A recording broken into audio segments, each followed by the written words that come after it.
Hello दोस्तों। तो जैसा कि मैं स्टार्ट कर चुका हूँ एमसीक्यू आप लोग के लिए लेकर आया था नीट का एमसीक्यू क्वेश्चन जो एनसीईआरटी से जितना क्वेश्चन बन सकते थे सारे क्वेश्चन कराने का मैं आपसे वादा किया था। तो आज मैं आगे नेक्स्ट आपके लिए क्वेश्चन लेके आया हूँ और सारे क्वेश्चन एक एक कर एनसीईआरटी से जो भी बन सकता है मैं बना के आया हूँ और सारे क्वेश्चन करना है। तो आज से हम लोग 39 नंबर क्वेश्चन से स्टार्ट करेंगे। तो फर्स्ट क्वेश्चन देखिए, in typical embryo sac the nucleus are arranged. पहले भी बताए थे कि न्यूक्लियस जो अरेंज होता है 3+2+3 कंडीशन में होता है। 3 होता है सिनर्जिट्स, 3 होते हैं हमारे एक सेल अपरेटस और 2 होते हैं हमारे पोलर न्यूक्लियाई। तो इसका आंसर जाने वाला है ए, करेक्ट आंसर होगा द फीमेल गेमेटोफाइट, जिसको एम्ब्रायो सैक के नाम से बोलते हैं। नेक्स्ट क्वेश्चन देखिए, ऑफ टिपिकल डाइकोट जिसको बोलते हैं पॉलीगोनम और मोनोस्पोरिक एम्ब्रायो सैक इज क्या होने वाला है। तो जानते हैं जनरली कि 7 सेल 8 न्यूक्लिएटेड कंडीशन जो होता है वही हमारा फीमेल गेमेटोसाइट का होता है। तो इसका आंसर जाने वाला है 40 embryo sac in monosporic when it's develop from. Embryo sac monosporic कब कहा जाता है? जब ये डेवलप्ड होते हैं। फ्रॉम किससे डेवलप होते हैं? तो जानते हैं, पिछले भी डिस्कस किया था, one of the 4 megaspore of megaspore mother cell जिसको चलाजल इंड और 4th from the macrospore end से डेवलप होता था उसको बोलते हैं। तो मोनोस्पोरिक क्यों कहा? क्योंकि जैसा कि हम जानते हैं कि फर्स्ट मियोसिस होता है, तो 4 सेल्स का फॉर्मेशन होते थे जिसमें से 3 सेल डिजनरेट कर जाते हैं और 4 सेल का फॉर्मेशन होता है। उसमें माइटोसिस होता है, फर्स्ट माइटोसिस, सेकेंड माइटोसिस और थर्ड माइटोसिस। 8 सेल का फॉर्मेशन होते थे और 2 सेंट्रल जो सेल होता था फ्यूज कर जाते थे तो उससे सेंट्रल न्यूक्लियस का फॉर्मेशन होता था।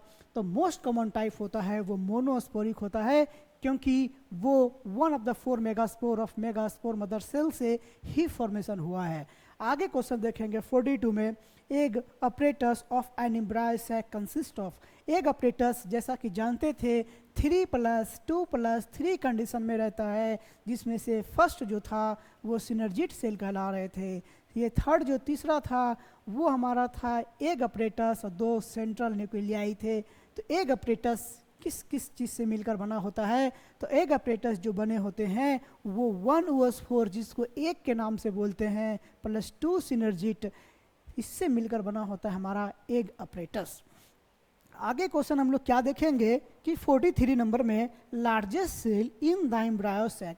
लार्जेस्ट सेल क्या होता है एम्ब्रायो सैक में? तो आप जानते हैं कि सेंट्रल सेल जो होता है एग एम्ब्रायो सैक का स्ट्रक्चर देख रहे थे आप, तो उसमें नीचे हमारा फिलीफॉर्म ऑपरेटर सेंट्रल सेल होता है। यहाँ पे सेंट्रल सेल जो होता है वही लार्जेस्ट सेल होता है इन द एम्ब्रायो सैक में। तो इसका आंसर जाने वाला है B, during the formation of embryo sac from the megaspore mitotic division occur, this mitotic division are.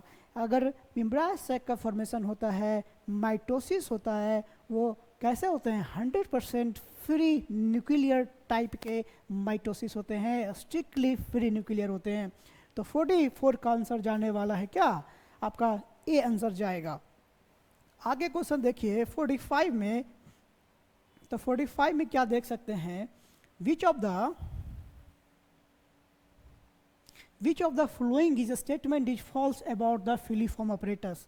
हम जानते हैं कि हमारे एग जो बना होता है एम्ब्रायो सैक में 3 सेल होते हैं जिसको हम लोग एंटीपोडल सेल बोलते हैं। एग अपरेटस होता है जिसमें से एक एग और +2 जो होते हैं वो बना होता है और +2 सेंट्रल सेल्स होते हैं जिसमें से कार आपसे कि फॉल्स क्या है फिलीफॉर्म ऑपरेटस के बारे में। तो फिलीफॉर्म जो ऑपरेटस होते हैं, तो फिलीफॉर्म ऑपरेटस का काम होता है synergid have a special cellular thickening at the micropyle tip, जिसको फिलीफॉर्म ऑपरेटस का नाम देते हैं। ये तो सही हुआ। It play an important role in guiding the pollen tip into the synergid, ये भी सही है। बोथ आंसर, ये तो ये करेक्ट अगर बोलता तो बी जाता आंसर, लेकिन अगर इनकरेक्ट के बारे में बात कर रहा है तो pollen tube stimulate the formation of filiform apparatus. ये तो गलत है, क्योंकि जानते हैं कि फिलीफॉर्म ऑपरेटस एक सिनर्जिड के पास एक स्पेशल स्ट्रक्चर होता है बना हुआ, जो कि क्या करता है, पॉलेंस ट्यूब को अपने तरफ केमोटैक्टिक मूवमेंट से अपने तरफ पॉलन ट्यूब को शिफ्ट कराता है ताकि वो फर्टिलाइज कर सके। नेक्स्ट क्वेश्चन देखिए, तो 46 में बोल रहा है ploidy level of the cell in the nucellus, microspore mother cell या megaspore mother cell, functional megaspore and female gametophyte. तो जनरली हम जानते हैं कि न्यूसेलस जो होता है डिप्लॉयड होता है, मेगास्पोर मदर सेल जिसमें मियोसिस होता है, मियोसिस करने के बाद वो उसका प्लाइडी चेंज होकर वो हो जाते हैं हैप्लॉइड। तो मेगास्पोर मदर सेल का भी जाने वाला है 2n। तो फंक्शनल मेगास्पोर जो होगा, अगर मेगास्पोर मदर सेल मियोसिस में जाते हैं, 4 सेल का फॉर्मेशन करता है, वो उसका प्लाइडी चेंज होता है और वो हैप्लॉइड कंडीशन में चला जाता है। फीमेल गैमेटोफाइट भी कैसे होते हैं, हैप्लॉइड ही होते हैं।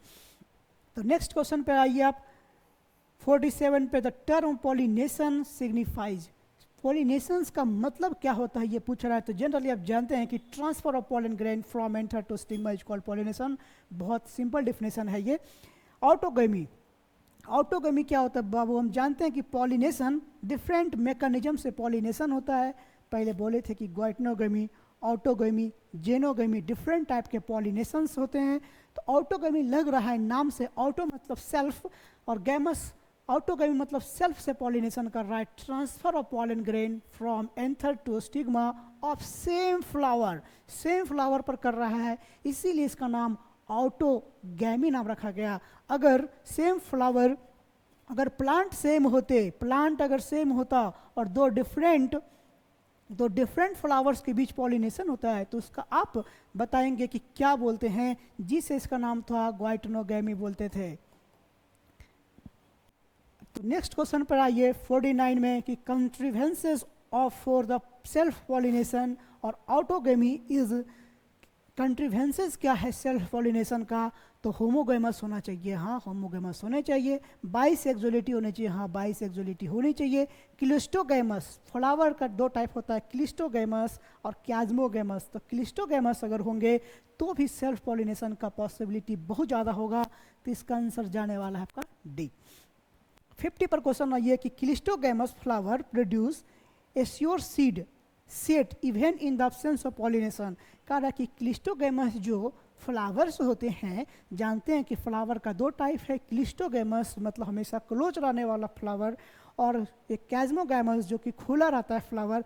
तो क्लिस्टोगेमस में सेल्फ पॉलिनेशन ही होगा, क्योंकि अदर फ्लावर से, अदर प्लांट से पॉलिनेशन आने की कोई पॉसिबिलिटी भी नहीं है। तो वो पॉलिनेशन जब भी करेगा तो सेल्फ पॉलिनेशन ही करेगा। तो इसका आंसर जाने वाला है because they are the autogamous, C is the correct answer जाने वाला है। आगे क्वेश्चन देखिए, मैं आपको ज़्यादा क्वेश्चन इसलिए करा रहा हूँ जल्दी जल्दी, ताकि नीट बहुत क्लोज आने वाला है, ताकि आपका सिलेबस कवर हो सके। तो क्वेश्चन नंबर 51 पे आप देखिए कि 51 नंबर क्या कह रहा है।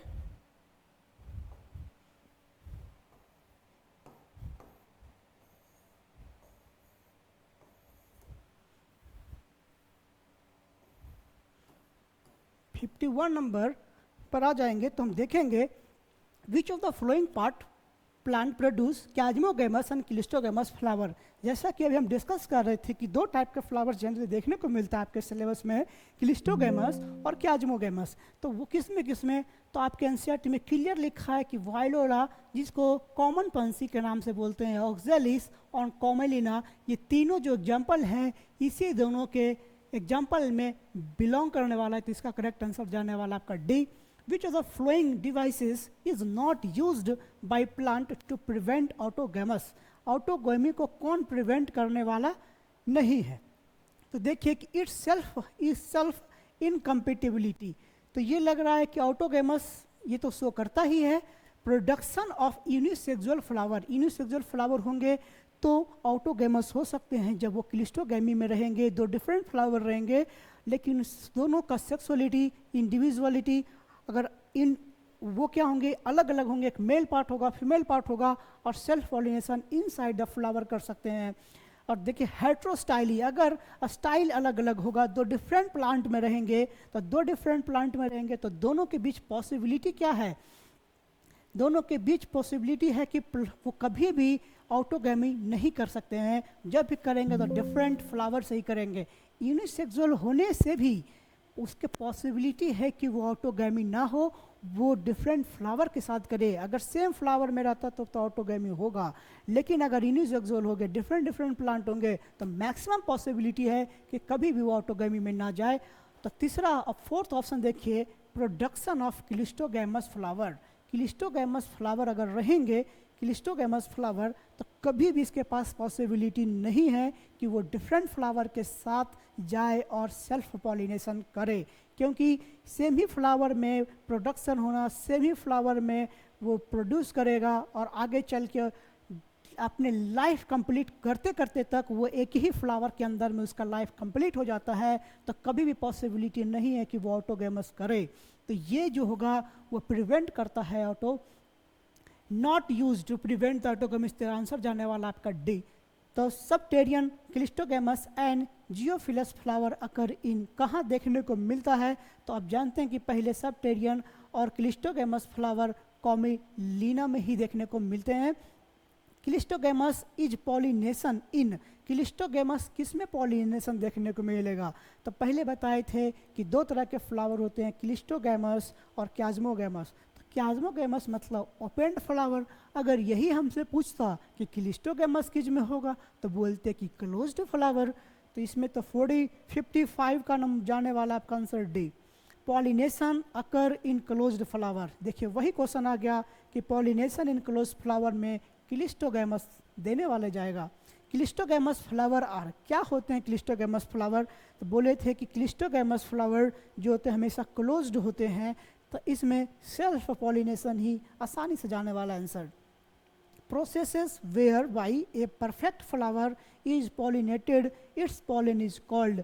इसको क्या कहेंगे, perfect flower is pollinated by its pollen, अपने ही पॉलन से कर रहा है तो उसको हम लोग बोल लेंगे autogamous. The term used when anther and stigma of intersex and perfect flower ripened before the opening of bud as in the wheat and pea is क्या होने वाला है, बर्ड पॉलिनेशन। अभी तक हम दो ही पॉलिनेशंस के बारे में बात कर रहे हैं, क्लिस्टोगैमस, क्वाज्मोगैमस, ऑटोसेक्सुअलिटी वाले ऑटोगैमस, क्लिस्टोगैमस और जेनोगैमस। अब आ रहा है बर्ड पॉलिनेशन। बर्ड पॉलिनेशन मतलब क्या हुआ था कि anther and stigma of an intersexual और perfect flower ripen before the opening of bud. Before the opening of bud, NCERT का ये लाइन देखेंगे तो लगा रहेगा उसके साथ एग्जाम्पल कौन जाने वाला है, तो बर्ड पॉलिनेशन का एग्जाम्पल जाने वाला है। Transfer of pollen grain from anther to stigma of another flower of same plant. पहले क्या डिस्कस कर चुके थे, 50 बार बोल चुके कि ग्वाइटनोगेमी का कंडीशन जाने वाला है। ग्वाइटनोगेमस उसी को एक्सप्लेन कर रहा है कि ग्वाइटनोगेमस क्या होते हैं। तो ग्वाइटनोगेमी जो होगा वो बोथ जाने वाला functionally they cross pollination involve in a pollinating agent and genetically जो होते हैं सिमिलर होते हैं। क्यों, क्योंकि वो ऑटोगेमी करते हैं since pollen grains come from the same plants. तो बहुत क्वेश्चन, कॉमन क्वेश्चन था, बहुत बार आ चुका है ये। तो ग्वाइटनोगेमस का आंसर जाने वाला आपका D, A and B is correct answer.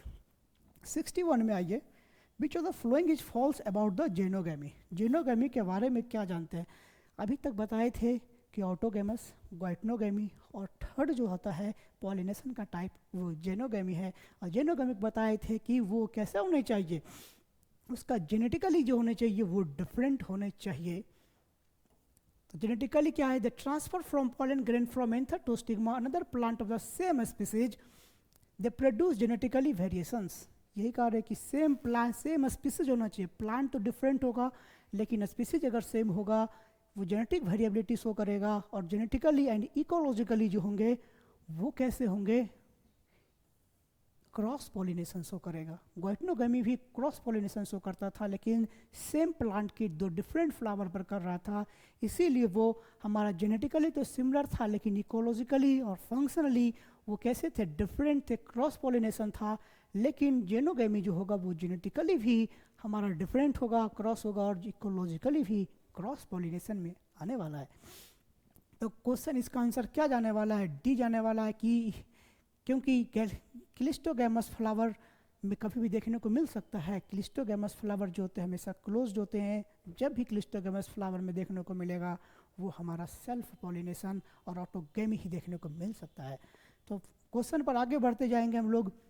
जल्दी जल्दी कराने का रीज़न ये है कि इतने सारे क्वेश्चन हैं इतने कम समय में, इसीलिए मैं आपको ज़्यादा से ज़्यादा क्वेश्चन मिनिमम टाइम में कराने का कोशिश कर रहा हूँ। 62 नंबर क्वेश्चन देखिए, in nature allogamy is meet with in, कहाँ देखने को मिलेगा? तो हमेशा एलोगेमी देखने को मिलेगा इन्हीं सेक्सुअल फ्लावर में। तो बहुत आसान क्वेश्चन था। गो through the following statement, statement के बारे में पढ़ेंगे और इसका देखेंगे कौन स्टेटमेंट सही है कौन कौन गलत है। Flower are bisexual and homogamous, maturing anther and stigma of flower at the same time. ये देखते हैं कि इसके बाद क्या पूछ रहा है। Above the contrivances favour, कौन से इसको फेवर कर रहा है। Mechanical devices bringing anther and stigma close together in bisexual chasmogamous flower, ठीक है। Cleistogamy bisexual flower remains closed, ये तो सही है। Anther and stigma of intersexual flower mature in bud condition, ये भी लग रहा है कि ये तो इंटरसेक्सुअल फ्लावर जो था जिसमें से आ रहे थे एग्जाम्पल पीछे देख रहे थे क्वेश्चन में, तो ये भी आंसर सही जाने वाला है। तो ये सब किस चीज़ के लिए, किस चीज़ को सपोर्ट कर रहा है? तो bisexual, homogamous, anther stigma flowering at the same time पर हो रहे हैं, क्लोज टुगेदर, बाइसेक्सुअल, तो ये सब सारे फीचर्स लग रहा है देखने का कि ऑटोगेमस है, क्योंकि सेल्फ पॉलिनेशन यहीं पर देखने को मिलेगा और सारे चीज़ जो हैं वो ऑटोगेमस को ही सपोर्ट कर रहा है। तो ये तो चला गया बी आंसर। 64 में देखिए आगे क्वेश्चन बढ़ेंगे। गो थ्रू द फ्लोइंग पॉइंट्स, कौन कौन से पॉइंट इसमें से आपको लग रहा है? डाइक्लाइनी, डाइक्लाइनी एनसीईआरटी में नहीं लिखा है लेकिन बता देते हैं कि यूनिसेक्सुअलिटी ऑफ द फ्लावर जो होते हैं उसको डाइक्लाइनी बोलते हैं। डाइकोमेटी मतलब प्रोटेंड्री और प्रोटोगाइनी मतलब कि कोई एक कंडीशंस, प्रोटोगाइनी मतलब होता है फीमेल पार्ट और प्रोटेंड्री मतलब होता है मेल पार्ट। तो ये दो, डाइको मतलब दो पार्ट से मिलकर बना है, मेल और फीमेल अलग अलग के लिए। सेल्फ स्टेरिलिटी, सेल्फ इनकम्पेटेबिलिटी, इसके बारे में हेट्रोस्टाइल और हेट्रोगैमी मतलब होता है barrier between anther and stigma of the bisexual homogamous flower. ताकि हम लोग देखते हैं कि क्या क्वेश्चन इसमें पूछ रहा है। इसके 5 फीचर्स तो दिया हुआ है। अच्छा, तो इसमें आपको पूछ रहा है कि कौन कौन से 64 द एबव डायग्राम वो दी 64 एबव द कंट्रीवेंसेस प्रिवेंट, बोल रहा है कि ऊपर जो फीचर दिया गया था वो किसको सपोर्ट करता है, किस चीज को प्रिवेंट करने के लिए दिया गया हुआ है।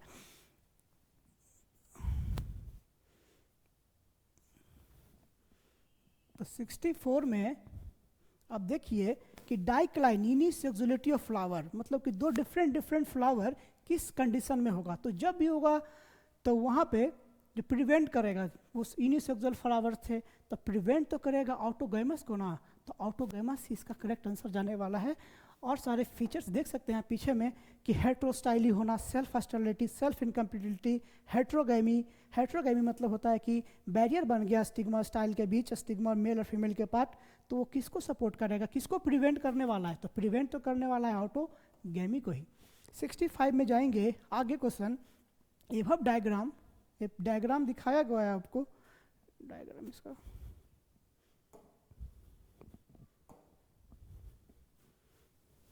डायग्राम यहाँ से हट गया।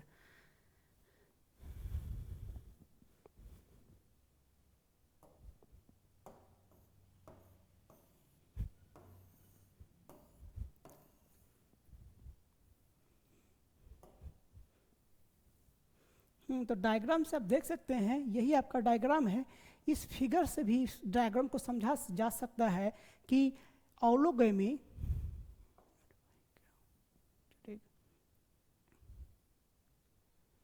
एलोगैमी कब बोलेंगे? जब दो डिफरेंट फ्लावर, दो डिफरेंट प्लांट अगर रहेगा ऑफ सेम स्पीसीज को तो एलोगैमी बोलते थे। अगर यही प्लांट एक और प्लांट रहे और दोनों के बीच अगर स्पीसीज दोनों सेम रहे अब दोनों के बीच पॉलिनेशन होगा तो उसको आइलोगेमी का नाम देंगे।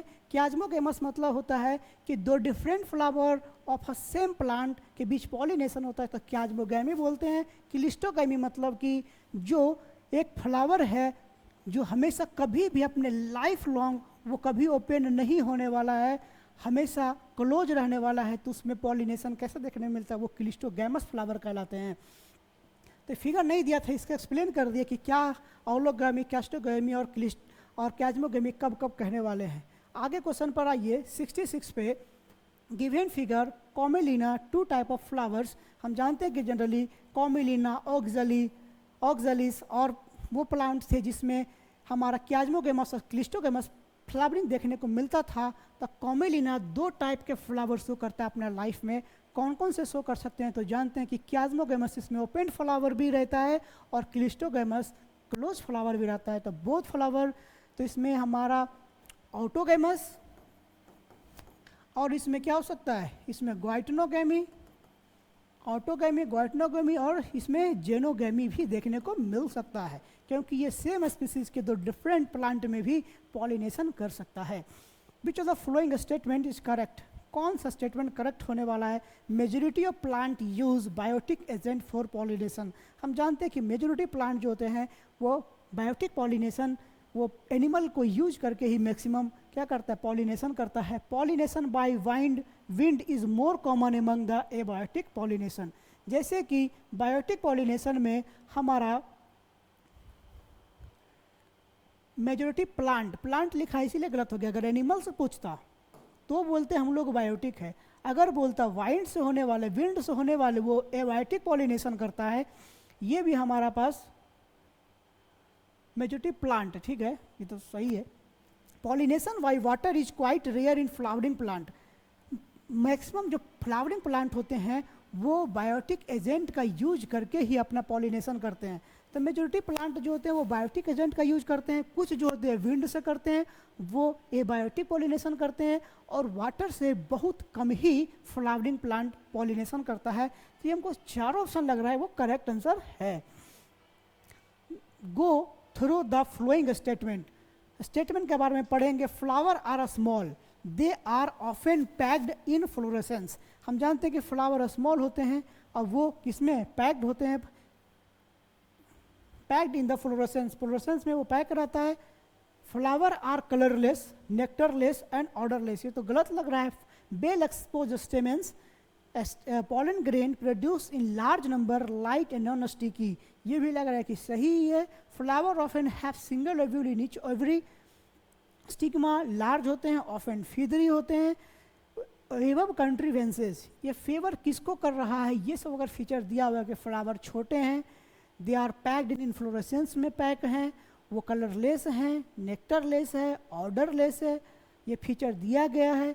वेल एक्सपोज स्टेमन उस फ्लावर में देखने को मिल रहा है प्लांट्स में। पोलन ग्रेन है वो लार्ज नंबर में प्रोड्यूस कर रहा है, लाइट है पोलन ग्रेन और नॉन स्टिकी है। साथ में उस प्लांट का उस फ्लावर का फीचर क्या है कि इसके पास सिंगल ओव्यूल है और ईच ओवरी में सिंगल ओव्यूल है, और स्टिग्मा जो है वो तो लार्ज है, साथ साथ फीदरी है।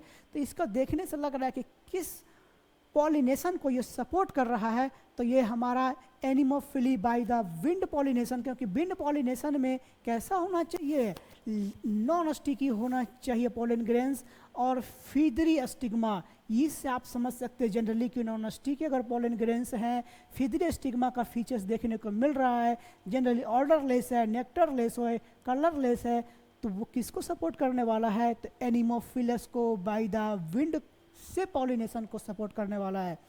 तो आइए आगे क्वेश्चन देखते हैं 69। Which of the following is false. कौन से इसमें गलत आंसर दिया हुआ है। Wind pollination is quite common in grasses. जानते हैं कि ये ग्रासेस में जनरली विंड पॉलिनेशन ही देखने को मिलता है। Hydrophily is limited to about 30 genera, mostly monocots. ये तो जानते हैं कि पानी से, वाटर से होने वाले पॉलिनेशन लगभग अबाउट 30 जेनरा ही ऐसे हैं जिसमें, और मोस्टली वो मोनोकॉटी होते हैं जिसमें पॉलिनेशंस देखने को मिलता है। Both wind and water pollinated flower are not very colorful, do not produce nectar। तो ये जानते हैं कि विंड से और वाटर क्यों नेक्टर प्रोड्यूस करेगा? नेक्टर इसलिए प्रोड्यूस करता है ताकि एनिमल जो पॉलिनेटर होते हैं वो आए और उसको लालच मिले, वो पॉलेंस ग्रेन का यूज करे और नेक्टर का यूज करे और पॉलिनेशन में हेल्प कर सके। तो लेकिन इस समय विंड पॉलिनेशन और वाटर पॉलिनेशन में तो कोई एनिमल का ज़रूरत नहीं है, कोई बायोटिक एजेंट का ज़रूरत नहीं है, तो वहाँ पॉलेंस और नेक्टर का ज़रूरत नहीं है। तो बोथ विंड और pollinator flowers are not very colourful and do not produce nectar, ये सही है। तो इसमें सारा ऑप्शन सही है, तो गलत जाने वाला है none of the above. Long sticky hair coming out of the cob of the maize are, हम जानते हैं कि कॉब प्लांट हमारा पास मेज होता है, उससे इस टाइप का हेयर लाइक स्ट्रक्चर निकलता है। लॉन्ग स्टिक सिल्की टाइप का हेयर स्ट्रक्चर निकलता है। किस लिए निकलता है? वो क्या होता है? वो एक तरह से स्टिग्मा होता है और स्टाइल होता है। लॉन्ग स्टाइल एंड स्टिग्मा का वो देखने को फीचर्स मिलते हैं। Long sticky hair coming out cob of maize are long style and stigma, वो जो है वो लॉन्ग स्टाइल है और स्टिग्मा ही उसका है। आगे नंबर आ गया 71 पे। तो which of the following statement is false, कौन सा स्टेटमेंट है इसमें जो फॉल्स है?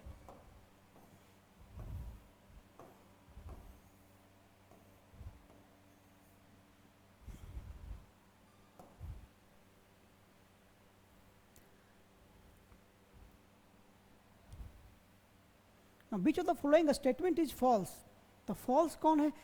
जानते हैं वैलिसनेरिया एंड हाइड्रिला। हम लोग वाटर पॉलिनेशंस के बारे में जब देख रहे थे तो वाटर के पॉलिनेशन वाले को हाइड्रोफिली बोलते हैं, और अगर विंड से हो रहा है तो इसको एनिमल से हो रहा है तो एनिमोफिली। तो अलग अलग नाम लिखा गया, पॉलिनेशन किस एजेंट के थ्रू होता है उसके बेसिस पे हम लोग पॉलिनेशन का नाम देते हैं। तो वैलिसनेरिया और हाइड्रिला एक ऐसा प्लांट था, फ्रेश वाटर प्लांट थे, एंड सी ग्रास जो कहाँ रहने वाले थे? सी में रहने वाले थे, मेराइन प्लांट था। वो दोनों पॉलिनेशन कैसे करते हैं? आगे के पूछेगा क्वेश्चन कि कौन सा इसमें सही है, आंसर है false. Vallisneria and hydrilla are the fresh water plant and while the sea grasses and zostera plant. ये नॉर्मली पूछ रहा है कि ये मेराइन वाटर वाले प्लांट हैं या फ्रेश वाले, तो सही है, ये दोनों ये फ्रेश वाटर वाले प्लांट हैं, ये मेराइन वाटर वाले प्लांट हैं। Vallisneria are epihydrophilous and zostera is the hypohydrophilous. ये भी आपका क्या आंसर जाने वाला है? सही है कि वैलिसनेरिया और जूस्टेरा, वैलिसनेरिया फ्रेश वाटर प्लांट है जो कि वाटर सरफेस के बाहर तक आता है, इसका वाटर सरफेस से बाहर तक आता है, उसके बाद पॉलिनेशन करता है बाहर के सरफेस में आके। लेकिन जूस्टर प्लांट है उसमें हमारा पॉलेंस जो होते हैं वो इनसाइड वाटर जाता है, इनसाइड वाटर जाके प्लांट के सरफेस पर स्टिग्मा पे जाके पॉलिनेशन में पार्टिसिपेट करने वाला होता है, जो इंसेट में लिखा है। तो ये तो भी आंसर सही जाने वाला है। Pollination in water lily and lotus, जिसको निम्फिया के नाम से बोलते हैं, और इकोर्निया जो कि सबसे शानदार प्लांट माना गया है अभी तक, एक टॉपिक प्लांट था, बाहर से आया था। Water hyacinth take place by the insects, by the insect, pollination by lily and lotus, Eichhornia water takes place by insect। ये तो सही है कि इंसेक्ट से ही होता है ये pollination. In majority of aquatic plant flowers emerge above the level of water and pollination by insect और वाइंड। ये भी तो सही ही जाने वाला है कि मेजॉरिटी जो एक्वेटिक प्लांट होते हैं वो पानी से बाहर निकल जाते हैं, और पानी से बाहर निकलने के बाद यहाँ पॉलेंस आते हैं, पॉलेंस के साथ वो पॉलिनेशन कर लेता है और रिप्रोडक्शन में जाता है आगे। Most of the flower pollinated species, most of the water pollinated species, pollen grain are protected from the wetting due to absence of mucilaginous cover। ये तो गलत जाने वाला है। ड्यू टू absence नहीं, due to presence of mucilaginous cover। mucilaginous cover होता है, इसीलिए pollinated species में pollen grains होते हैं वो protected होते हैं from the wetting। क्यों वेट पूछेगा क्वेश्चन कि pollen grains जो होते हैं वो जो पानी में होने वाले होते हैं वो क्यों वेटेड नहीं होते, कैसे प्रोटेक्ट होते हैं? तो due to presence of mucilaginous covering के प्रजेंस होने के कारण। लेकिन यहाँ एब्सेंट लिखा है तो गलत होने वाला आंसर इसका। फिर आगे आइए कि in hydrophilous plant pollen grain are spherical. Hydrophilous plant में पॉलिनेशन पॉलन ग्रेन जो होते हैं वो स्फेरिकल है, तो ये भी आंसर स्फेरिकल तो नहीं होते हैं, ये ओवल टाइप का, कि स्फेरिकल तो नहीं है, इसीलिए इसका आंसर जाने वाला है कौन, सी जाने वाला है इसका आंसर। एक तो 5 नंबर गलत हो गया, एक 6 नंबर, तो यही 5 और 6 वाला है। इन टैप ग्रास को किस नाम से जानते हैं, वैलिस नेरिया के नाम से जानते हैं। तो टैप ग्रास के बारे में बताना कि क्या फीचर्स सही है।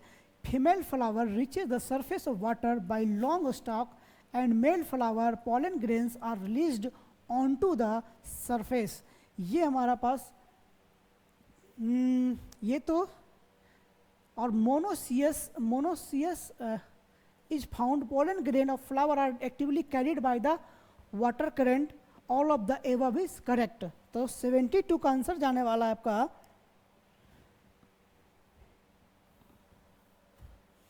कट कर दीजिए, इसको कट कर दीजिए।